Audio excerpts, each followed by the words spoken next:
হঠাৎ করেই খোলা বাজারে বেড়ে গেছে নগদ ডলারের দাম। ঢাকার খোলা বাজারে প্রতি মার্কিন ডলারের দাম বেড়ে 124 থেকে 125 টাকায় উঠেছে, যা 2 সপ্তাহ আগেও ছিল 118 থেকে 119 টাকা। খোলা বাজারে ডলার বিক্রেতারা বলছেন ডলারের যোগান কমায় দাম বেড়ে গেছে। প্রবাসী আয় কমার প্রভাবও পড়েছে খোলা বাজারে। ছাত্র আন্দোলনের পর গত সোমবার তা বেড়ে 122 টাকায় ওঠে। তবে ব্যাংকগুলো আগের দামেই ডলার বিক্রি করছে। বেসরকারি সিটি ও ব্র্যাক এবং রাষ্ট্র মালিকানাধীন জনতা ব্যাংকে গতকাল প্রতি ডলার 118 টাকায় বিক্রি হয়েছে। তবে ব্যাংকগুলো পরিচিত গ্রাহক ছাড়া অন্যদের কাছে তেমন ডলার বিক্রি করছে না বলে জানা গেছে।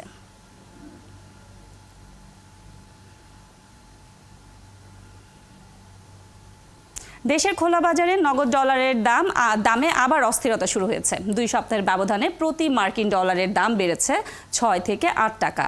কেন ডলারের দামে এই অস্থিরতা, এ নিয়ে কথা বলতে চাই। সাথে আছেন সাবেক ব্যাংকার ও ব্যাংক খাত বিশ্লেষক মোহাম্মদ নুরুল আমিন।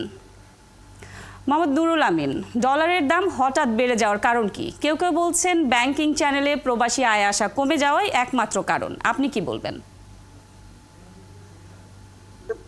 প্রবাসী আয় যদি কম এসেছে, আমাদের জুলাই মাসে কম এসেছে, আমরা জানি 100 কোটি ডলারের মতো কম আসছে। প্রশ্ন হচ্ছে ওটা তো ফর্মাল চ্যানেলের বিষয়, ওটা শর্টকাট পড়লে আমাদের রিজার্ভ এবং আমাদের ব্যাংকগুলোর ব্যালেন্সের মধ্যে এই প্রভাবটা পড়বে, কিন্তু ওটা খোলা বাজারের প্রভাবের বিষয় নয়। আমি যেটা বলবো যে এটা ডিমান্ড সাপ্লাইয়ের উপর নির্ভর করে। কোনো না কোনো কারণে ডিমান্ডটা অনেক বেড়ে গেছে, আর কতগুলো মনস্তাত্ত্বিক ব্যাপার আছে। আমি একটা মনস্তাত্ত্বিক ব্যাপার আপনাকে বলি। বাংলাদেশ ব্যাংক হঠাৎ করে বললেন যে সব ব্যাংকে তোমরা বেশি দামে রিমিটেন্স আনতে পারো।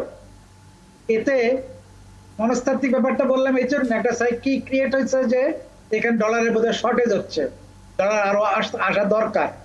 এটার ইম্প্যাক্টটা হচ্ছে যে এতে করে দাম বাড়বে। কারণ ওই যে ডিমান্ড সাপ্লাইয়ের ব্যাপার, আপনার ডিমান্ড আছে, যখন সাপ্লাই শর্টেজের কোনো উসিলা পাওয়া যায় তখনই কিন্তু এই দামটা বাড়া কমার ব্যাপারটা ঘটে।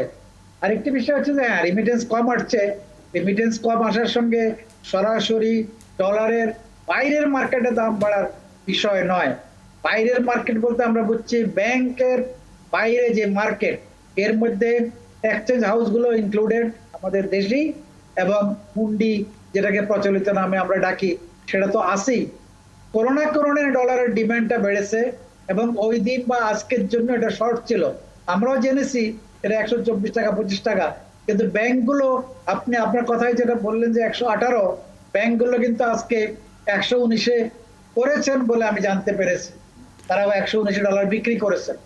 তো ফলে হচ্ছে কি, সাপ্লাই সাইডটা ইম্পর্টেন্ট। আর 2 নম্বর হলো এইটা ডিমান্ডের উপর বেশি নির্ভর করে হুন্ডির বিষয়টা। জি, আচ্ছা, বৈদেশিক যে ডলারের যে দামটা বেড়ে গেল, এটা বৈদেশিক বাণিজ্য অর্থায়নে কি কৌশলকে কাজ করতে হবে? একটা কথা বলেন, ফর্মাল চ্যানেলে বৈদেশিক বাণিজ্য হয়, পেমেন্টও ফর্মাল চ্যানেলে হয়। এইটা হয় যখন আন্ডার ইনভয়েসিং ওভার ইনভয়েসিং এর প্রসঙ্গ আসে। আপনি একজন ইম্পোর্টার যখন আন্ডার ইনভয়েসিং করে, উনি কত পার্সেন্ট আন্ডার ইনভয়েসিং করেন, ওই পণ্যের 100% দাম, বাকি অংশটা ওনাকে এইভাবে পাঠাইতে হয় হুন্ডি বা অন্য চ্যানেলে। ওই জায়গায় গিয়ে এই টানাটানিটা হচ্ছে। কোনো না কোনো কারণে এই ডিমান্ডটা সেই কারণে বেড়েছে। এমন হতে পারে গত 1 সপ্তাহ হয়তো এই দোকানপাট বা এক্সচেঞ্জ হাউসগুলো বন্ধ থাকা বা ব্যাংক কম সময়ের জন্য হওয়ার কারণে অনেকে হুন্ডি টাকা পাঠাতে পারেন নাই। পাচারের কথা নাই বললাম, পাচার একদিনে বা 2 দিনে এত বড় ইম্প্যাক্ট হয় না, কিন্তু যেই কারণে অবৈধ পথে বিদেশে টাকা যাওয়া দরকার, সেই পথটার কোনো না কোনো কারণে ডিমান্ড বেড়েছে। এইটাই হচ্ছে মূল কারণ।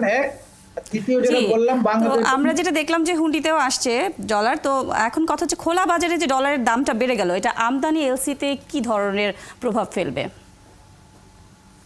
আন্ডার ইনভয়েসিং এর কস্ট যখন বেড়ে যাবে, পণ্যের দাম বাড়ানোর জন্য, যেটা এটার ইম্পোর্টার বা সাপ্লায়ার, সে পণ্যের দামটা বাড়ায় দিবে। সবাই পণ্য মূল্যটা ভোক্তার উপর চাপিয়ে দেন। এটার ইম্প্যাক্টটা হচ্ছে ইনডাইরেক্টলি সেইভাবে। যদি ফর্মাল চ্যানেলে হতো তাহলে আমরা বলতাম যে না, হ্যাঁ অবশ্যই বাড়বে। এখনো ইনফর্মাল চ্যানেলে ডলারের দাম বাড়া অথবা বিদেশে পাঠানোর কারণে পণ্যের দাম বাড়তে পারে, ওই ইম্প্যাক্টটা ভোক্তাদের উপর আসবে। আপনি যেটা মিন করছেন বা বলার চেষ্টা করছেন, সেটা ইয়েস, এটা পণ্যের দাম বাড়ার সম্ভাবনা, একটা ইম্প্যাক্ট এখানে আছে এবং হবে। যে আসলে যাই হয় ডলারের দাম বাড়লে আমরা বরাবরই দেখি যে ভোক্তার উপরে এসেই কিন্তু এটার জেরটা পড়ে। আসলে আপনাকে অসংখ্য ধন্যবাদ আমাদের সাথে যুক্ত হবার জন্য।